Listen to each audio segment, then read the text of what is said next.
This is Channel 9 Eyewitness News at 11. Coverage you can count on.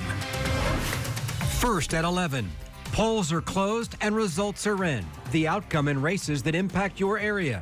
But first, a woman says she had her own terrifying encounter with a man later accused of raping a woman. I go to turn, and there he is. Why she never got her day in court.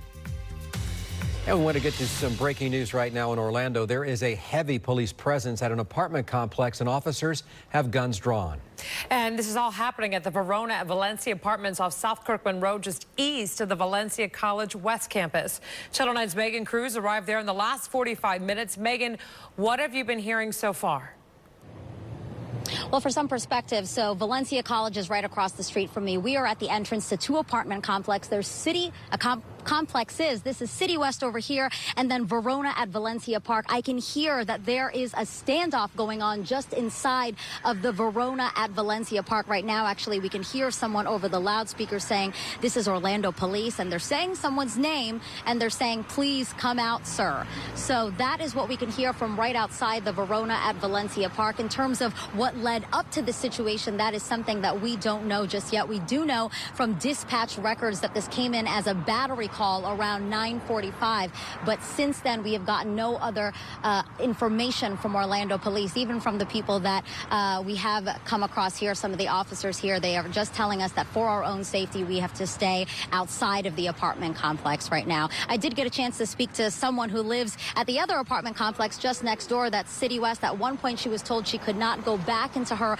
apartment, but she wasn't told why. She said obviously this police presence is very unnerving. I don't feel safe here, no, because this isn't the first time we've seen police cars around. And again, this is just across the street from Valencia College, the West Campus. You're looking at right now some police officers who have this entrance to both apartment complexes locked down. You can, though, get into City West and you can get into the Verona Park apartments, but not from this particular entrance. So you have to go to other entrances if you do want to enter your home. Again, we will stay out here to figure out a little bit more about what's going on. But again, what we do know so far from what we can hear and see here is that there appears to be a standoff, and they're asking for a suspect to come out. Live in Orange County tonight, Megan Cruz, Channel 9 Eyewitness News. Also today, a man was taken into custody by the U.S. Marshals Service down in South Florida in connection to a rape in downtown Orlando. Court documents show that same man was arrested for attacking another woman in September and released from jail just one day before the alleged rape. Channel 9 CN Albritton is live in downtown Orlando. After speaking with the woman in the first case, Indiana, she told you that she's relieved this guy is locked up tonight. Yes, Stacy told me she had no reason to think anything was wrong as she took her walk down to that gate down there, which is locked right now. As it opened, the man turned towards her and she says charged at her, then beat her. Since that attack, she says she hasn't been able to walk anywhere downtown alone, not even during the day. And now she hopes this arrest means her attacker won't be able to hurt anyone else. Again, he was arrested. And now to another big story we've been following all night. Your election results are in. Orlando Mayor Buddy Dyer will serve a 5th term. I'm especially grateful for your vote and going out to vote. The polls closed tonight at 7, and Mayor Dyer won in a landslide, beating his opponents with 72% of the vote. The mayor says he's glad voters approved his vision for the city, and he's ready to keep pushing ahead. There's so many things. We want to get Sunrail to the airport. We want to get Creative Village more than phase 1. We want to finish the Dr. Phillips Center. We want to work on affordable housing. So I could go through a whole litany of things, but things change every year. And I'm more excited, quite honestly, about the next 4 years than the last 16 years. Dyer says he also wants to improve transportation options in the metro area over the next 4 years. Bakari Burns won the race for Orlando's District 6 City Commission seat. Burns brought in 46% of the vote, followed by Gary Siplin with 39%. Oviedo voters elected Megan Sladek for mayor. She'll take over after Dominic Persampierre decided not to seek re-election after serving since 2011.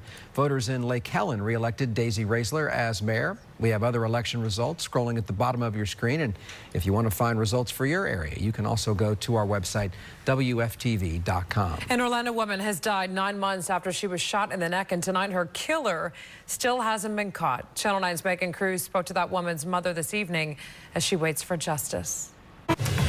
Right now, we're still watching a weak front stall to the north, helped to get some big storms earlier tonight. We're going to see this shift south a little bit. I'm updating where the best chance for rain will be tomorrow and when we finally cool back down again. An important reminder for anyone who drives down Mills. The area that will be closed for 3 months starting tomorrow, and what city leaders are doing to get a big project done in a hurry. And everything we know about the man being called a person of interest in a fatal overnight shooting in Palm Bay. After an accident, they can help you get back on your feet, offering towing and repairs if you sign on the dotted line. Instead, local drivers say they were taken for a ride. Thursday at 5, Action 9 exposes a tow truck company accused of collecting insurance money but failing to make repairs for months. Todd Ulrich uncovers a growing list of victims who feel burned and tracks down company managers for answers. You're the one asking them to sign the paperwork tonight. How can you keep their cash? Live Thursday at 5 on Channel 9 Eyewitness News. An important road closure for anyone who uses Mills Avenue. The city is closing Mills between South and Anderson Streets. That's where it runs, right under the 408. It will be closed for 3 months so workers can finish building a new lift station and install water lines. The city says it will try to complete the project just as quickly as possible so that drivers can get back to their normal routines. So many times one road closed leads to all this other congestion and confusion and everything else. I was on I-4 earlier, south of downtown, and making progress. It's going to be good when it's all done. Whenever it gets done. Whenever it gets done, they've got a big project. We're trying to get some fronts through here and try to bring the fall back to Central Florida. After 86 degrees today, 75 right now. Still have a light north breeze at 6 miles an hour. So the changes from tomorrow to Saturday. There's a front in the middle there somewhere. It's going to arrive on Friday, actually. Tomorrow, 86 degrees. And then we finally start getting back to more of a seasonal pattern with a very nice weekend. Just another example of the changes. Sanford, your average high as of tomorrow is 80 degrees. We're going to stay warmer. And then our front gets here Friday. And then Saturday and Sunday, temperatures, could have 3 days, in fact, have temperatures at or below the average for this time of the year. And then another front will try to get closer by Tuesday into Wednesday of next week. Still undetermined if it's going to actually move through or just kind of stall nearby. We're still kind of in this holding pattern of putting fall in full time. 40% rain coverage tomorrow with highs still in the mid 80s. And then by Friday, the front comes by in the afternoon. Chance for showers that early Saturday morning, that 30% will be moving out quickly. I think most of Saturday afternoon looks great. Sunday looks outstanding. Then for that would be Veterans Day Monday, 81 degrees. Not too shabby. Martha? Not too shabby, Tom. Thanks. What your kids are watching could be swaying their eating habits. What a new study just discovered about TV commercials. The WFTV News app set custom alerts for stories that matter to you. Just search WFTV. Brought to you by the Law Offices of Attorney Dan Newman. News doesn't stop overnight, and neither do we. Nancy, we have a strict change. We're on the streets long before the sun comes up. Working sources. So maybe we'll be able to speak to them. Thank you for joining us. We want to get Getting the facts straight. Q McRae just got on scene. Q, what are they saying about this? Wherever news breaks. Well, Jamie, we're hoping to speak to police. So you'll know more before heading out the door. Channel 9 Eyewitness News this morning. Live starting at 5 a.m. Breaking tonight in Orange County, Highway Patrol troopers say someone stole a car and crashed it into a pond. They discovered the silver car right there with its nose in the water near the on-ramp to OBT from State Road 414. The driver was nowhere to be found. The car was stolen out of Osceola County. Wow. Well, a new study found kids are now watching more junk food ads during children's television shows. The Center for Science and the Public Interest says 23% of ads during kids' TV shows are for food and beverages. That's up from 14% in 2012. 2/3 of those ads are unhealthy. They may not be able to tell the difference between an ad and the cartoon, and that's important because it helps to shape what they might want and what they prefer. Remember those cereal ads were running during my cartoons. The study found Nickelodeon and Cartoon Network had the most ads for unhealthy foods. PBS and Univision were given A's for running healthy advertisements. Well, tomorrow, Volusia County health officials will meet with parents to talk about how dangerous vaping is for teens. The health department is hosting a seminar to help parents recognize whether their children are vaping and how to help them stop. The seminar is at 5 at the Department of Health. To date, 87 people in Florida have reported vaping-related illnesses, and 1 person has died. Daytona Beach police think they caught a guy who has been spray painting graffiti all over the city for years. Investigators say they arrested Devin Bennett after matching a picture on his Instagram account to some graffiti.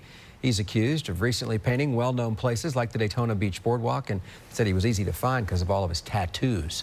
SpaceX hopes its next Starlink satellite launch will happen next week. Today they conducted a static fire test on the Falcon rocket that will carry 60 Starlink satellites to space. It will launch from Pad 40 at Cape Canaveral Air Force Station. SpaceX is hoping to complete the launch on November 11th. Starlink will eventually create a network to help provide internet services across the globe. UCF is playing a key role with a new space telescope that will be 100 times more powerful than Hubble. The James Webb Space Telescope is set to launch in 2021. It will allow us to explore much deeper into the universe, to see galaxies being born and even the afterglow from the Big Bang. Some of the most prestigious universities in the world have been chosen for time on the telescope, including Stanford, Johns Hopkins, and UCF. It tells that the Florida Space Institute and UCF is ready to explore the solar system, that we have a very good team here. 90 scientists from across the Southeast will go to UCF for this seminar early next year. Inevitably, UCF will use James Webb to study objects just beyond Pluto and see what else is out there. Joe here right now with sports, and he doesn't have any election results for us tonight. But a lot of Magic fans are voting for some good highlights. Yes. They're trying. They really are. Magic have had a hard time on offense this year, but once again, defense giving them a chance tonight. Let's go to college football. Bob Stoops says he is not a candidate to be the next coach at Florida State, but Florida State says he is. Seminoles athletic director David Coburn told the Tallahassee Democrat that Stoops is on the list and is someone they would consider, but also said reports that a deal is imminent are false. With just over 11,300, it's a new record for the Solar Bears. We'll be right back. We're on to you, corruption. Government waste, your time is up. And all you scams and ripoffs out there, your days are numbered. Because 9 Investigates is coming after you. Every day, we're exposing the lies, loopholes, and con artists trying to cheat us all. 9 Investigates, only on Channel 9 Eyewitness News. It's coverage you can count on. Doppler 9 radar is driven by Toyota of Orlando and Toyota Claremont. All right, be sure to watch Eyewitness News this morning tomorrow starting at 5. Get your weather and traffic information every 10 minutes. Until tomorrow night, thank you for watching Channel 9 Eyewitness News. Enjoy the rest of your evening. We'll see you back here tomorrow. So then take care. Good night.